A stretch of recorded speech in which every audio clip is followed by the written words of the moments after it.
John, agriculture is going to be one of the most exciting parts of the world economy over the next 20 or 30 years. It's been a disaster for 30 years.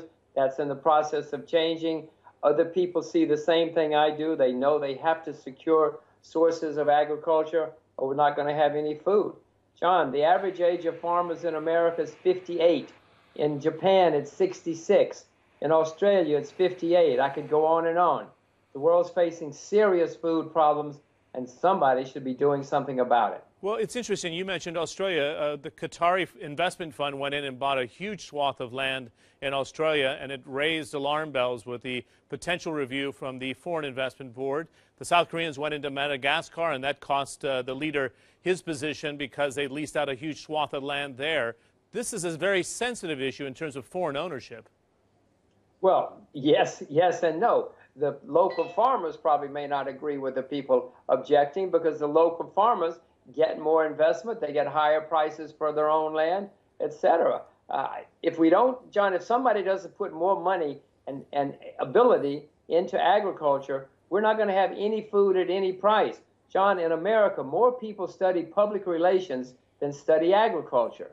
We've got serious problems of people, much less capital and management. So let's get into the specifics. If I'm watching this program and I'm not in the position to buy large swaths of land and I wanted to buy the companies, do you go and buy the food giants like a Nestle or ConAgra and buy the mining giants who are active in acquiring land and assets right now in different parts of the world like a Rio Tinto or BHP Billington? John, if you're going to buy stocks, be sure you buy the right ones. The studies, the academic studies show that you would make 300% more investing in the futures themselves rather than the stocks, unless you're a good stock picker. If you're a good futures picker, you should pick, if you know a lot about cotton or lead or zinc or something, you should buy the future. You'll make a lot more money.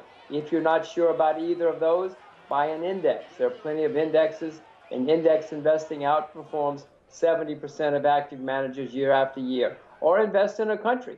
Canada's going to do better than the U.S. Australia's going to do better than Belgium, etc. We saw a spike in soya prices in this past week here. How much of this is related to the hedge funds or the giant pension funds looking for faster growth and actual real demand from, say, India or China or the developing world? Well, John, hedge funds, if you want, or pensions, are buying this because they see opportunities. They see supply and demand getting out of balance. I mean, if they bought soya 5 years ago, they wouldn't have made a penny, and a lot of them did because the fundamentals weren't right then. The fundamentals now are compelling because the demand for all agricultural products is rising. The supply is under terrible duress. The inventories are near all-time lows. John, you've got to attract capital to agriculture. Prices have to go much, much higher, or we're not going to have any food at any price. I see governments are starting to intervene right now. We hear this from the White House, to intervene in the futures market. Is this going to upset the market, or is it a wise idea to try to take some of that volatility out, or basically impossible?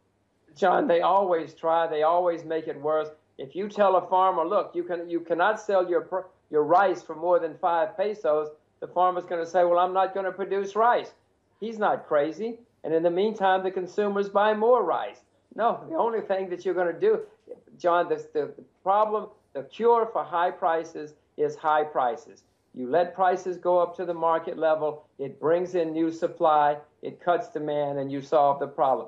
Governments always try to manipulate the market. They always try to put price lids on. It always makes it worse. Always throughout history, it makes it worse, and it will again.